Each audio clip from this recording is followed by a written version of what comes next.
The opposite of networking is not working. With this beautiful quote, I, Sukshma, Assistant Professor, Hindustan First Grade College, Mysore, greet a very good morning and a warm welcome to you all, the participant to the webinar on mobile ad hoc networks. Deeply inspired by our founder, Dr. Verghese' vision to make every man a success and no man a failure, we at the Hindustan First Grade College try to leave no stones unturned when it comes to learn new things and trying out new avenues of knowledge. Thank you all for joining us for today's webinar. I take this opportunity to cordially welcome the resource person, Dr. Tanga Kumar J, Associate Professor and Executive Assistant to Vice Chancellor, Department of Computer Science and Engineering, Hindustan Institute of Technology and Science, Chennai. Welcome you, sir.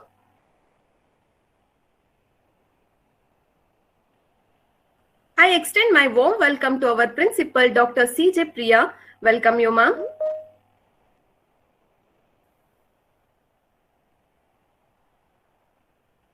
I would also like to extend my hearty welcome to my colleagues, students, staff, and all the participants of this webinar.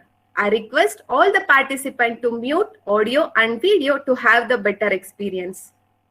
Here are the few instructions to be followed by the participant. If you have any questions during the presentation, please type them into the question box into your control panel. I'll bring up them in during presentation and we will also have the time for questions at the end. Now, without further ado, we will turn the time over to our today's presenter, Dr. Tanga Kumar J. Dr. Tanga Kumar Jai Prakash has been working as an associate professor at Hindustan Institute of Technology and Science, Padur, Chennai, in the Department of Computer Science for over 12 years. He has finished his PhD in Computer Science and Engineering from Hindustan Institution and his research area is mobile ad hoc networks and network security. He is professionally very competent and has the ability to motivate the student in various academic and co-curricular activities. He is guiding 4 PhD research scholars in the field of network security, Internet of Things, and cloud computing. He is the author and co-author of more than 50 publications. He has 4 patents published for his innovative ideas such as accident alert system, support for differently abled people, portable immersion, heater, and pet intrusion detection system.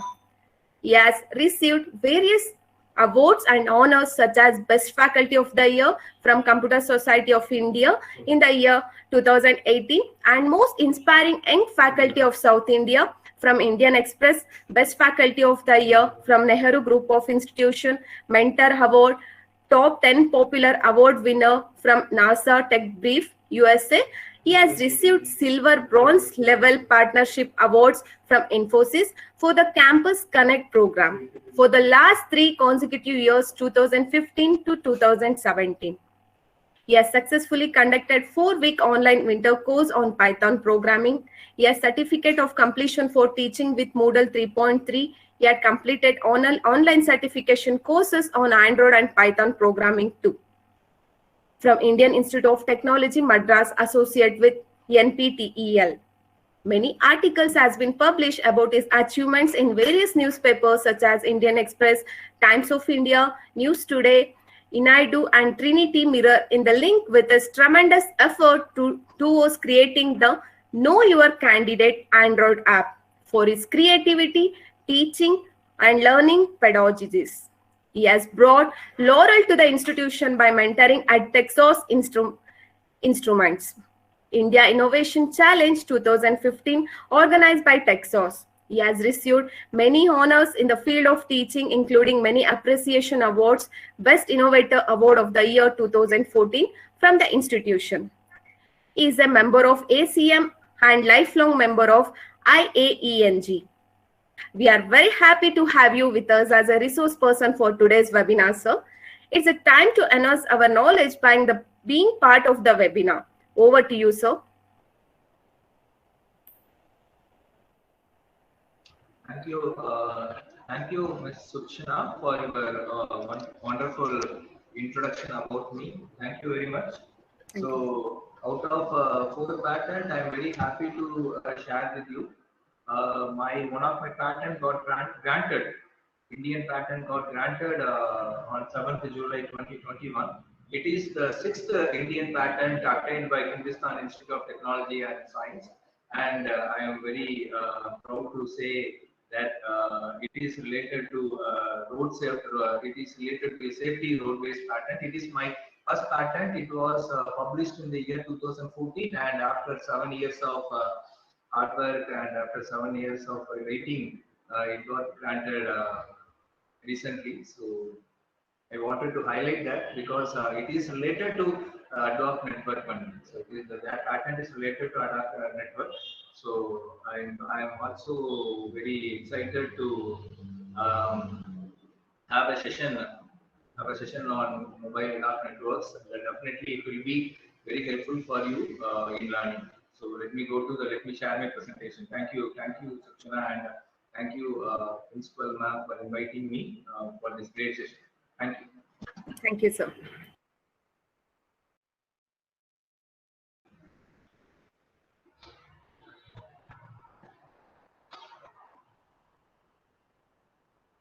Are you able to see my screen?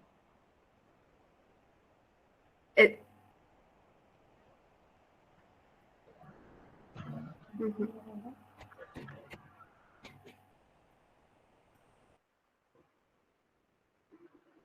Yeah, today the session topic is mobile ad networks. Is it okay? Am I clear? It's The a bit presentation is visible? loud. Sir, please bit loud, sir. Bit louder. Yes. Okay. Is it okay, ma'am? Let me start. If you feel still uncomfortable, you can tell me. Okay. Okay, sir. Now it's comfortable. Thank you. Yeah. So the outline, so the takeaway of today's session, you will know about the introduction to mobile ad network, and you will know about the medium access control and the routing protocols such as reactive, proactive, and hybrid protocols. And I will summarize the session finally. Okay, so wireless networks. So why we need a wireless network? So when to access the computing and communication services on the move. So that is the main aim of wireless network. So when we have long back, when we have the wired network, we could not able to achieve that. But when we started to use wireless networks, starting from RFID, Bluetooth, then Wi-Fi technologies on the move, we are able to use the wireless network very with a full effectively. So infrastructure, there are different types of networks. So one is infrastructure-based networks, wireless LANs, and ad hoc networks. So coming to infrastructure-based networks, it's a traditional cellular system. Guys, ma'am, the audience are students. May I know? Yes, sir. Students itself. They are from first year, second year, and final year BCA students, sir. Thank you. So the wireless networks are of three important categories. So infrastructure-based networks, wireless LANs, and ad hoc networks. So we are going to concentrate. We are going to understand about ad hoc networks now. So the ad hoc networks. So what is ad hoc networks, and what is the difference between wireless infrastructure-based networks and the ad hoc networks? Okay, so infrastructure-based networks means, for example, so when you are communicating your mobile with the largest, with the traditional cellular systems like yeah, base station, yeah, cellular towers, you are able, you can able to see many cellular towers when you are roaming outside.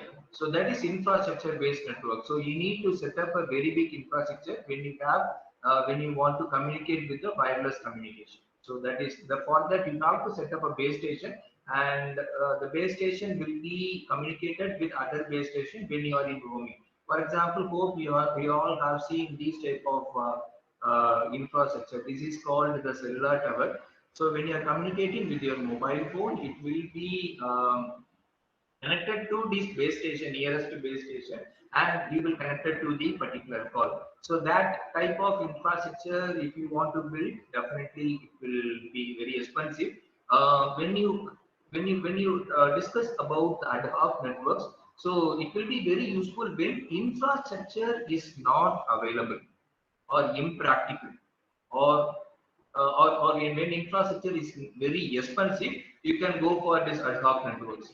Okay, so why should I have to go for ad hoc networks? Where this infrastructure is, why where I will find the infrastructureless networks. So, for example, military applications, any rescue operations, or any home networking. For example, in military applications or in military war, for example, in a place like a Kargil, or in a place where the war is happening, you cannot build a cellular tower like this, right? You cannot build a cellular tower like this. That time you can create ad hoc networks. You can create a networks with your help of with the help of a basic Bluetooth device.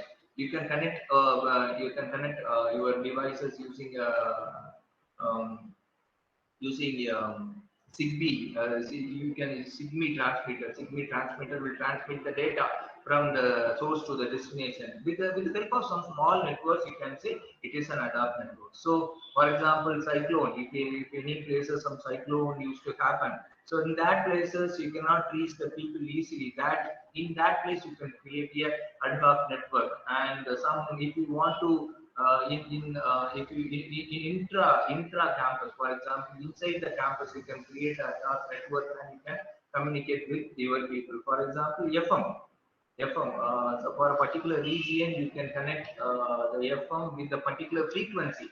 When a particular frequency used for only to communicate some set of people, we can call it as a ad hoc network.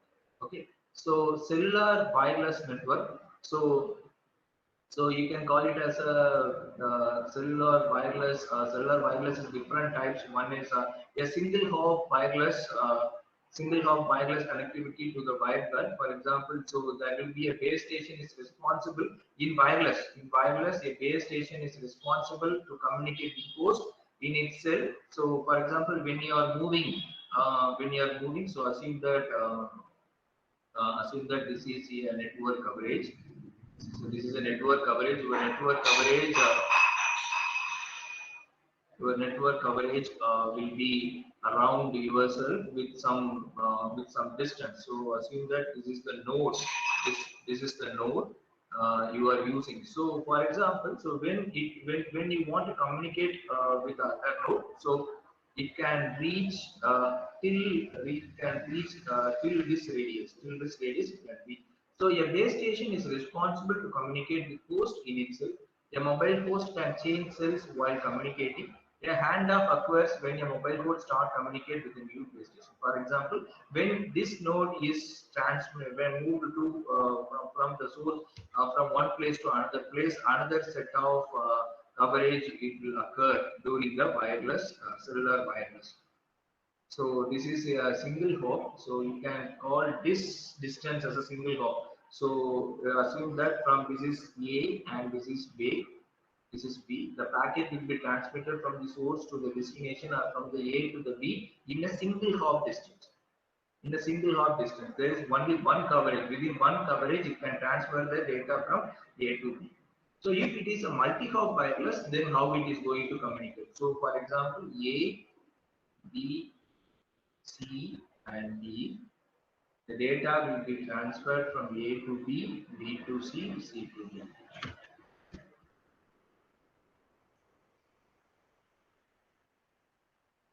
So mobility causes the route changes. So when your node, for example, you are traveling in a vehicle, So when you are having high mobility, many packet loss will happen. So when there is a high mobility. So if you are going in a normal speed or when there is a low mobility, that's why we are getting 100% gain in wired network. But you cannot expect the 100% gain in the wireless network because due to the mobility, when we are moving away from the station, when we are moving away from the base station from one place to another place, assume that when you're traveling in a car, you will be moving at a speed of 80 to 100 kilometer speed. In that speed, when you are getting a coverage, that if you want to get if you want to have 100% gain, it is impossible to give by the network. But with some technologies we are using that. With some technologies, with some standard technology, we are getting that still. So when it is possible with the help of the multiple hop wireless. So when you are here, when assume that these are the 4 network stations. You are traveling from A.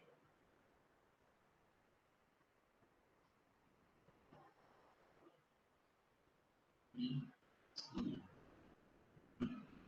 So in these 4 places you are moving. First, you will be getting the coverage from this network.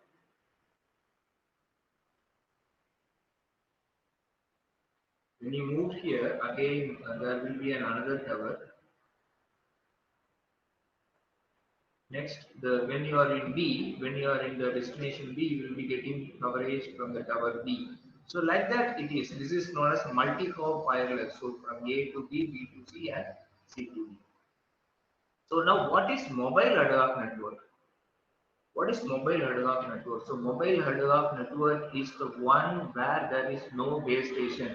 Your network node, your mobile node. Any doubts, ma'am? Any doubts? Yeah, is my voice clear now? Yes, sir. Satish Kumar, if you have any doubt, please message in the chat box, sir.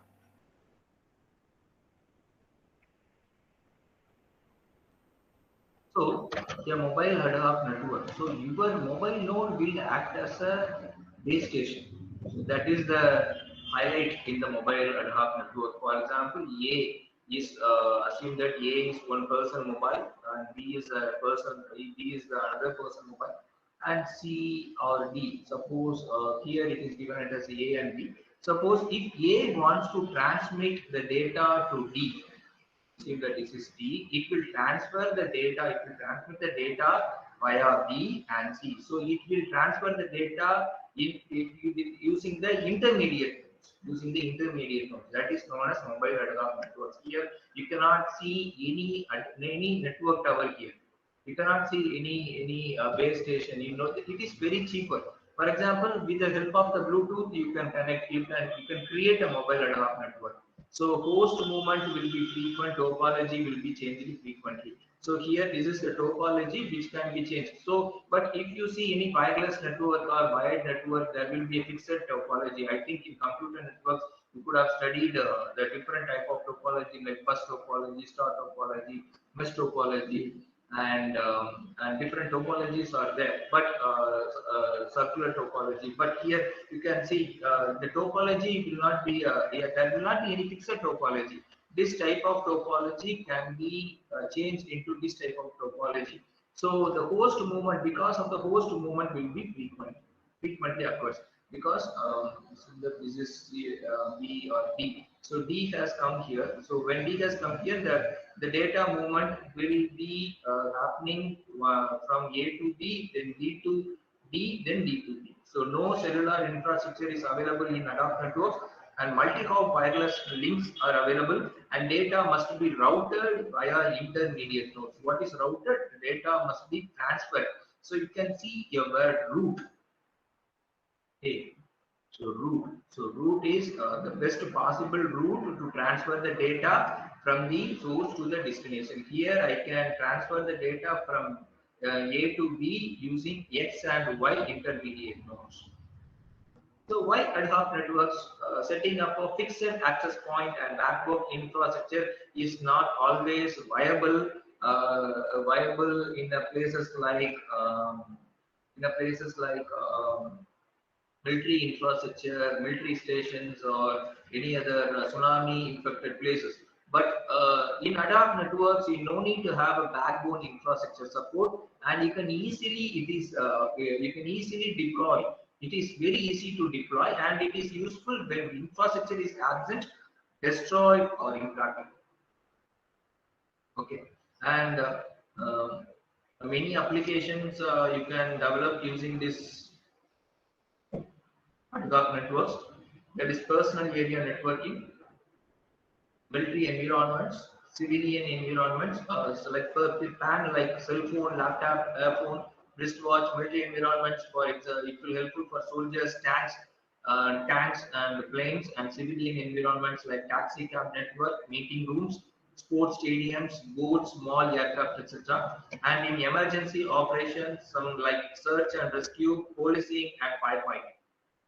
Okay, so these are all the some applications where we can use the mobile analog networks.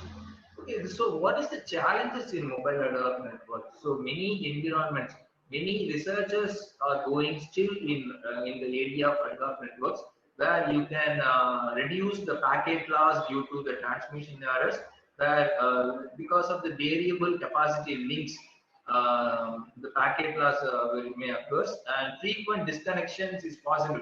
Frequent disconnections or partitions is possible. For example, when you are transferring data from your mobile to your friend's mobile, if he is going away from you, definitely there will be a packet loss, and then the connection will be interrupted.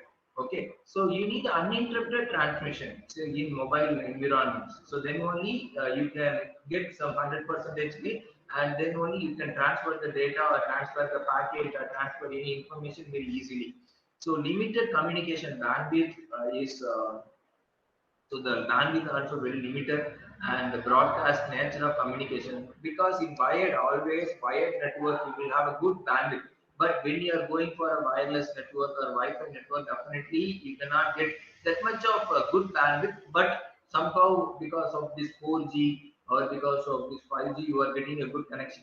Okay, so limitation imposed by mobility, dynamically changing topology routes. So we have seen. So because of this dynamically changing topologies, also the packet loss will occur. Lack of mobility awareness by system applications and limitations of mobile computers. So the whenever you are using your mobile node as a base station, immediately there is a lot of opportunity. That is, there is a lot of possibilities in the battery will get drained. Okay, so there is the limited capacities. The capacity is also limited. Okay, so these are the challenges in mobile environment. So many researchers, many students, many scholars who are doing still doing PhD in ad hoc networks or mobile ad hoc networks, vehicle ad hoc networks in the following field, like how to reduce the packet loss, how to avoid the frequent disconnections in partitions, or how to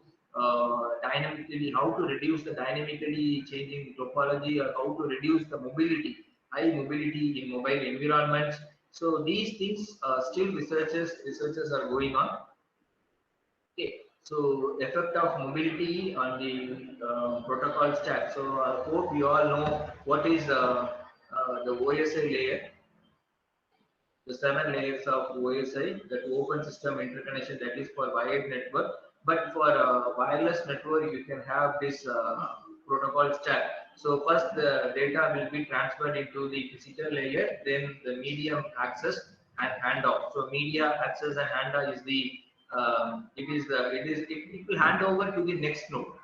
So from one node, that packet will be transferred to the data packet will be transferred to the next node. So assume that the data packet may have many information, maybe the source, the destination,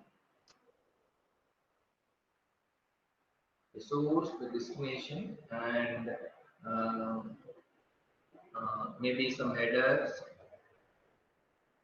some payloads,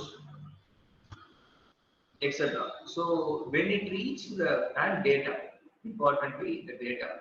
So when it reaches the destination, this data packet needs to be hand over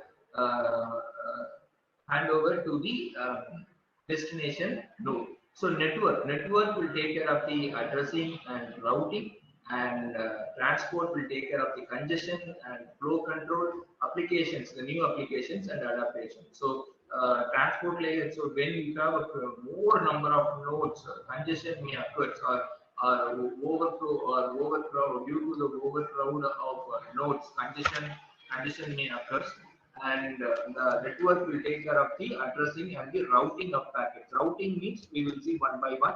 So these are all the effect of mobility on the protocol stack.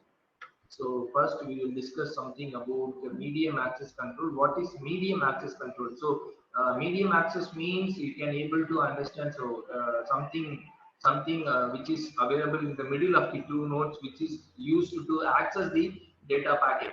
Okay, so can we apply media access method from fixed networks?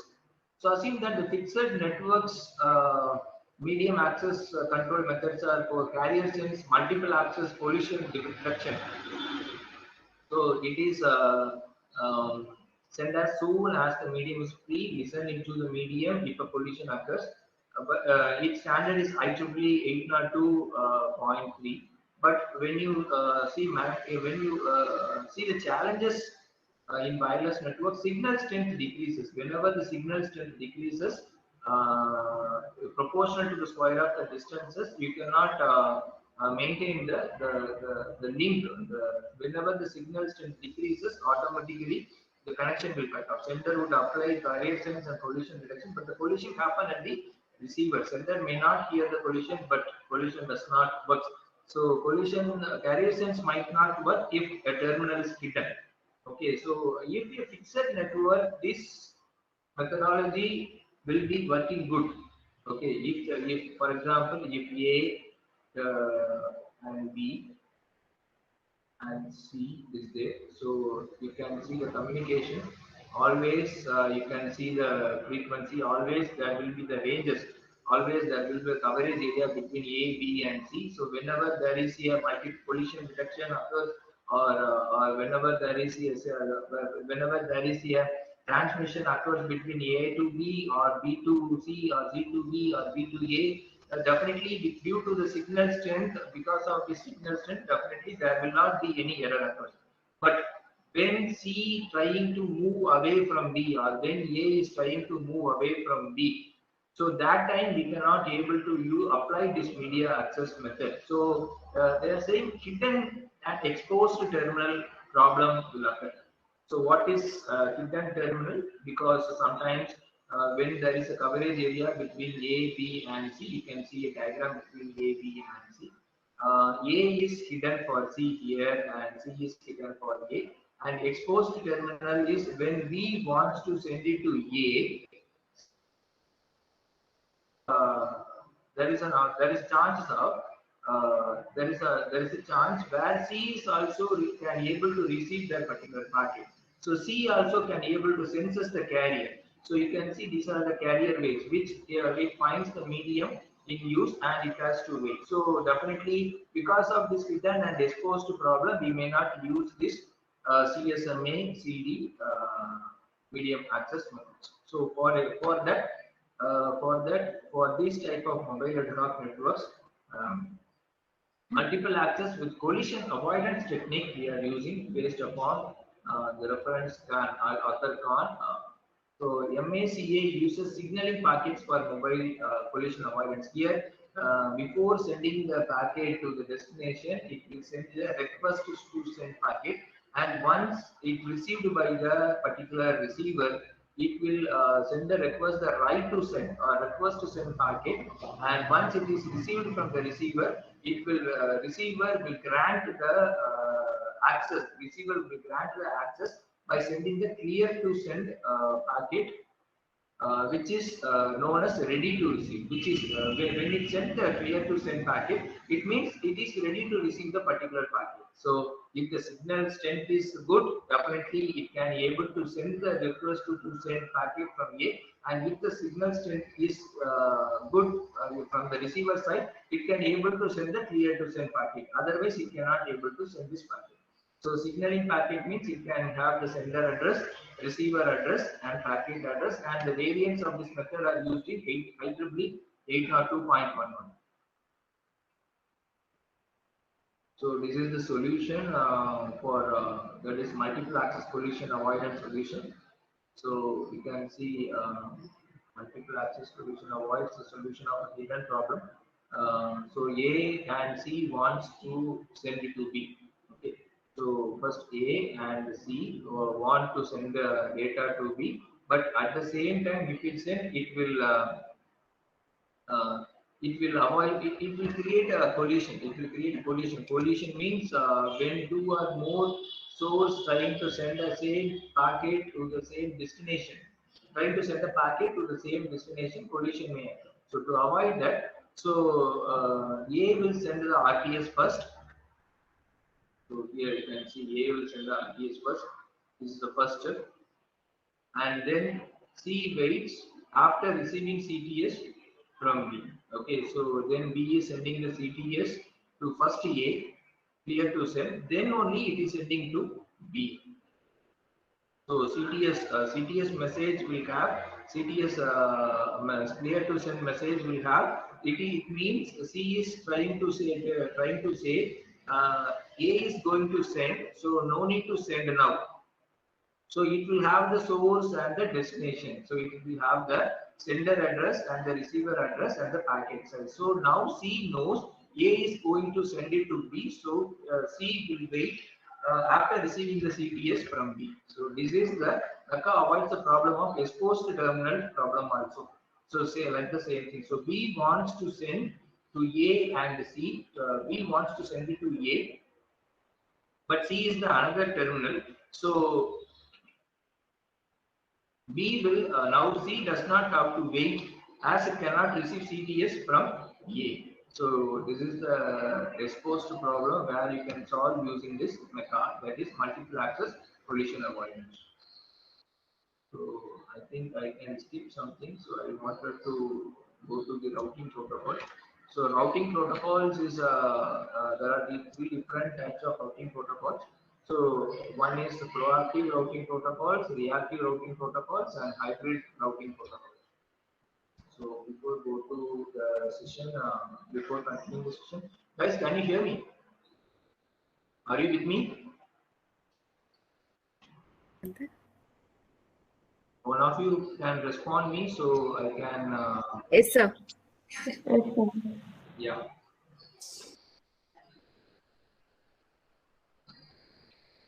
So any doubts in between? If you have any clarification or any doubts, you can ask me. Okay. So proactive routing protocols and reactive routing protocols. So by the name itself, you can understand proactive routing protocols. So routing protocol is the one where uh, it is a set of rules and regulations, some set of rules which needs to follow during the communication. For example, person A and person B is there. Okay, assume that there are two persons, A and B. When they want to communicate, what is the rules they need to follow? What is the rules they need to follow? So the only rule, so when one is speaking, others should listen. When one person is speaking, others should listen. Right? That is the main rule in communication.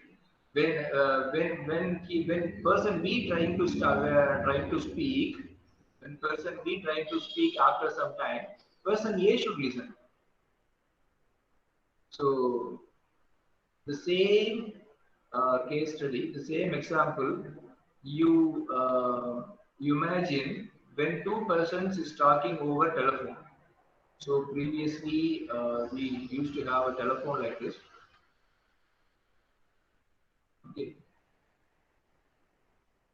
Okay, so when two persons are talking over phone, when one should speak, other should listen, or other should speak. When other is speaking, other person should listen. So this is the protocol need to follow during a normal communication. During a normal communication. So when both are interacting at the same time, what will happen? Collision will occur. Then no one will understand what the other person is trying to speak. Okay, trying to speak. So this is the protocol. This is, we can call it as a protocol. In network, routing protocol is also having some rules and some rules or rules. Each routing protocol is following some rules. Okay, so that's why we need a protocol for routing. So when a node A is transmitting the data packet to B, it is following some routing protocol. So there are many routing protocols are there. So it will follow some routing protocol where it can communicate very properly or very easily whenever it is following routing protocol.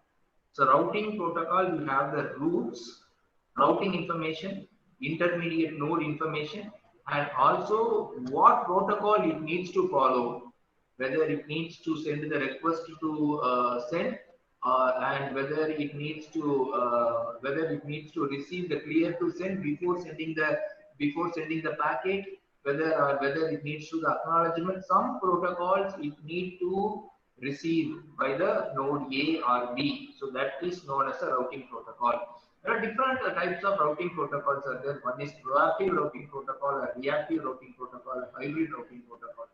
So proactive routing protocol is the one where, so as the name suggests, it will always proactive. So each node, what it will do, when it will always transmit the routing information.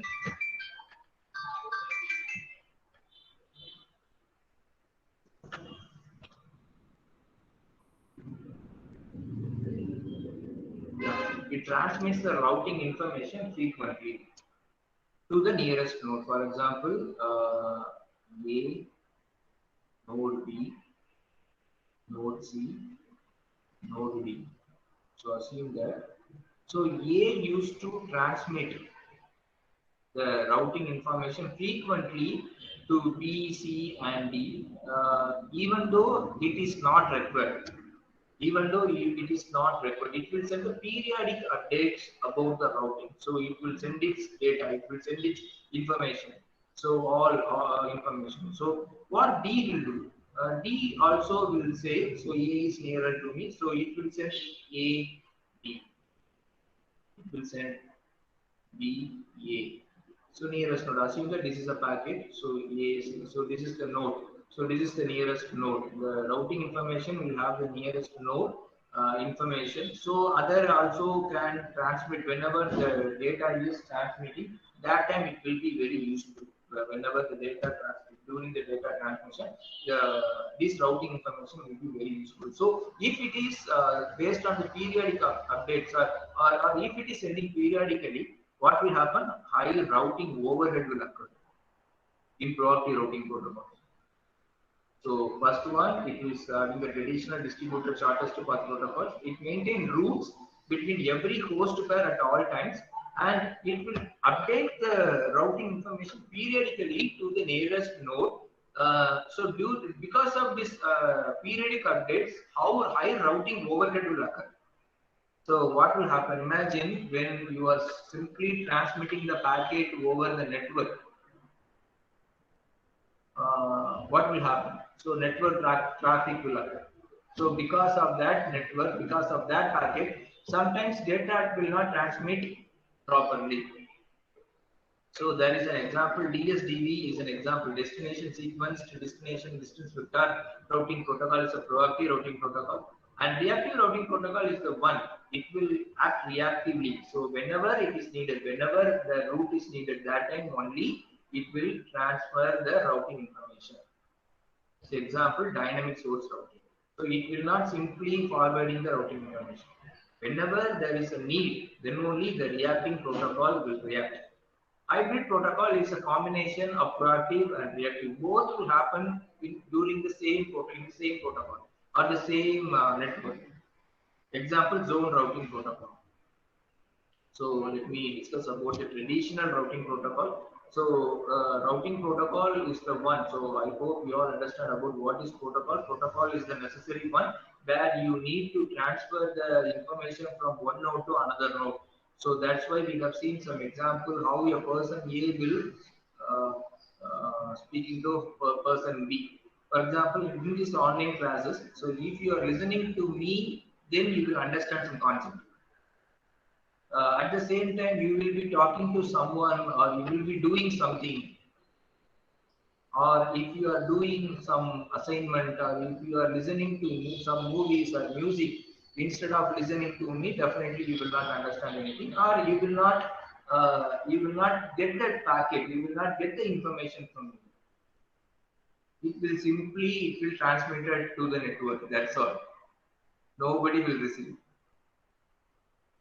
So that is the main use of protocol. So protocol is some protocol need to follow when communication happens.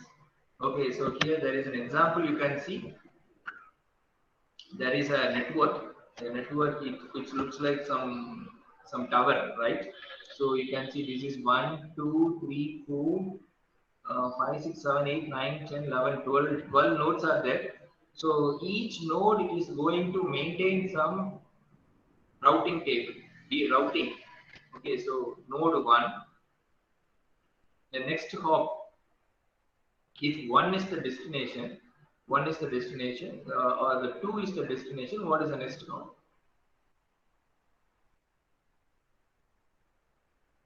Once again, so you can see, okay. So from 1 to reach the 2, 2 is the next hop. 2 is the next hop. From 3, you can reach 3. Next hop is 3.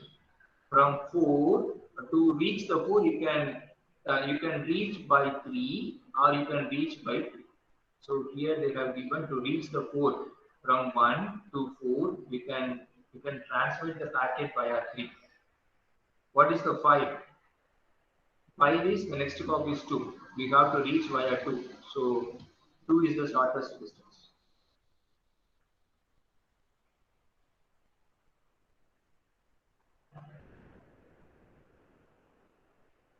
2 is the shortest distance. That is 6. For 6 is also 2 is the shortest. 6 is here. Then 7 to 7 also next hop is 2. So this is the routing table at 1. Routing table at node 1. So node 1 routing table contains all the information about how to reach the various packet with the next hop. Okay, so 8 is also 2, 9 is also 2, 10 is also 2, 11. 11 it can reach via 3. 12 it can reach via 3. So if you check the routing table at 2, completely you will have the different information. Completely it is a single table only, but it has been separated into 2 tables as the space is not enough. The node makes a local choice depending on the global topology. Okay. So sometimes if the node that is moved from one place to another place, for example, if 3 is moved from here to here, then definitely your routing table will completely entirely will change entirely. Okay. So this is a traditional routing. So distance vector and link state routing. So before go to this routing table, I wanted to just one more. So we will see 3 routing. So one is distance vector and link state, and another one is dynamic source routing protocol. Okay, so you will see 3 routing protocols. So at least you will understand something about what is happening in routing. So what is distance vector routing? So distance vector routing is both assume router knows. So address of each neighbor, cost of reaching each neighbor. So that is distance vector routing. So when A wants to transmit the packet, it knows the address of each neighbor and it knows the cost of how much cost it has to it needs to take. How much hop? Hop means this is 1 hop. This is 2 hop. So this is 1. This is 2. This is 3. So it has 3 hops. So now A wants to if A wants to send the packet to D, so the cost of reaching D is 3. 3 hops. You can call it as a hops. So both allow a router to determine global routing information by talking to its neighbor. So distance vector router knows cost to each destination. Link state knows entire network topology and computes the shortest path. So link state will compute the shortest path. So you will see a distance vector routing here. You can see. So this is a network. So this is a network. You can calculate the distance vector routing by creating a adjacent matrix. So you can see adjacent matrix here. So there are 4 nodes. So A, B, C, D, and again A, B, C, D. So if there is a root, you can put the cost of the root. If there is no root available, then you can put 0. So for diagonal A to A or B to B or C to C or D to D, it is 0. And for other roots, for A to B, it is 1. A to C, it is 4. A to D is 4. So this is 4. Again, like this, you can create a matrix. You can create a matrix for distance vector. So now from here, so cost to go to B. So cost to go to B is 1. Okay, so cost to go to B is 1. So it can reach the B by 1. So cost to destination from B. So like this, so this is the 1011. This is the cost to destination from B, and this is the cost 10144. This is the current cost from A. So current cost from A. So from A, you can reach to B, C, D, and this cost from this cost. So computing this cost is known as the distance vector routing protocol. So link state routing is another routing. So you have to find out the shortest path. For example, from A, how it is reaching the destination very shortly. So here you can see 2 paths are here. So from A to F, so A to B, from B to C, from C to E, from E to F. So this is one path. So another path is A to D, D to E, E to F. So these are the 2 paths. So it will identify the shortest path and it will send the packet. So it is known as a link state routing. It will find out the shortest path. So if there is any other path also, it will find out. So first it will find out all the paths, then it will transfer the data. So routing and mobility. So finding a path from the source to the destination is known as a routing. Issues are frequent route changes. The route changes may be related to the host movement and low bandwidth links. So goals of routing protocols is to decrease routing related overhead, finding the shortest route, and finding the stabilized route. In spite of high mobility. And so I think yeah. So any doubts?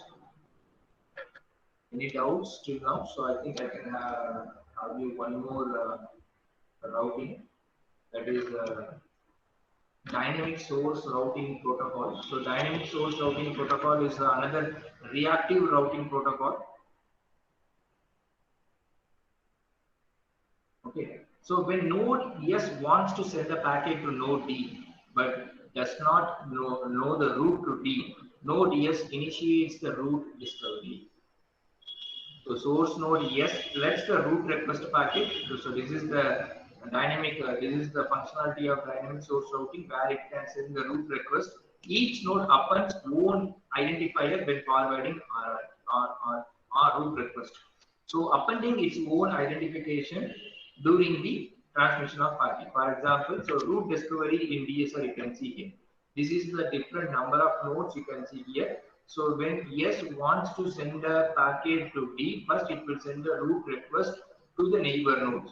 So you can see it will broadcast the route request to B, C, and E by appending its own identification. So B will receive yes, C will receive yes, and E will also receive yes now. So this line is representing the route request. So node H Now node H receives packets RRQ from two neighbors. Node H, okay. So here you can see node H. So S is transmitting. So you can see E will append its own identifier and it will transfer the packet to F. C will do the same thing. S and C. So S and C, S and E. So SC. So it will transfer the packet to G. So like this, it will find out the roots. So next one you can see S, E, F is creating one path. S, C, G belongs to the other created one path. Finally, when it reaches J, S, E, F, J, S, C, G, K. Okay, so finally you can see D. After this, when D received this path, it will not forward the root request. It will send the root reply to the source. As it can reach the destination with this path. So nodes. So destination D on receiving first root request, it sends a root reply. So root reply is sent on a route obtained by reversing the route appended to received RRQ. Root reply includes the routes from S to D on which RRQ was received by node D. The same thing. So now you can see the root reply. It will append the path STFJD and D will send the root reply to the source node S.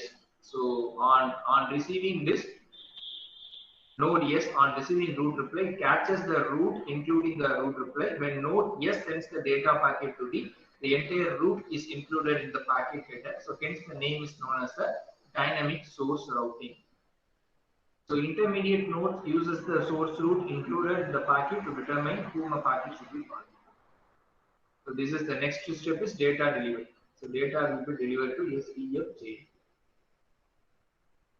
So here from S it will go to E, from E it will go to F, F it will go to J, and J it will go to.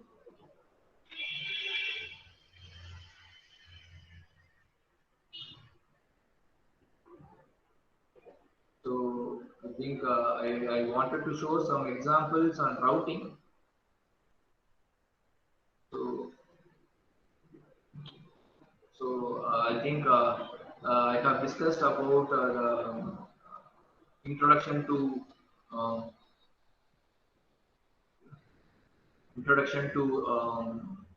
mobile ad hoc networks and some information about the medium access control and the routing protocols like reactive, proactive, and hybrid routing protocols. And I have discussed, and we have also discussed about the challenges. What are the challenges of mobile ad hoc networks? And we have seen some examples for routing protocols also. So I think I wanted to stop here, and I wanted I wanted to answer some doubts if there is any.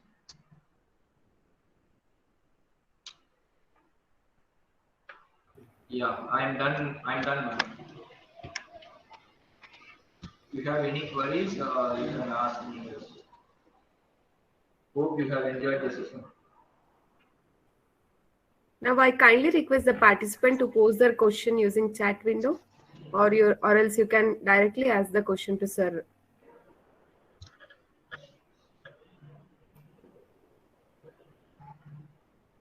Any questions? Faculties?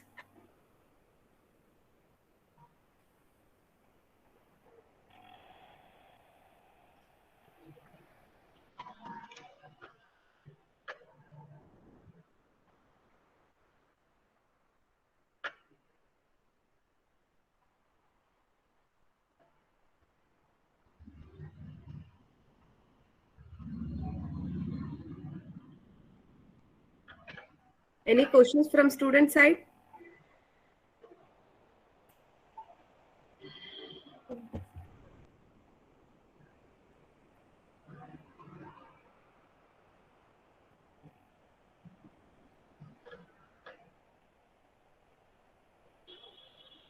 So I think no queries. So I think you can close now. Okay, sir. Yeah. Now that we have come to the end of this session, it gives me an immense pleasure to acknowledge the encouragement by the management to all of our initiatives. I express my sincere thanks to resource person Dr. Tanga Kumar J for his wonderful presentation. Thank you so much for sharing your thoughts and ideas, sir. Thank you, sir. Thank you all for listening very patiently. Thank you. My sincere thanks to our beloved principal, Dr. C.J. Priya, for our extended support. Thank you, ma'am. I also thank my dear staff and students. On behalf of Hindustan First Grade College, I thank all the participants for attending this webinar in order to making the session even more successful. I request that you to fill the feedback form.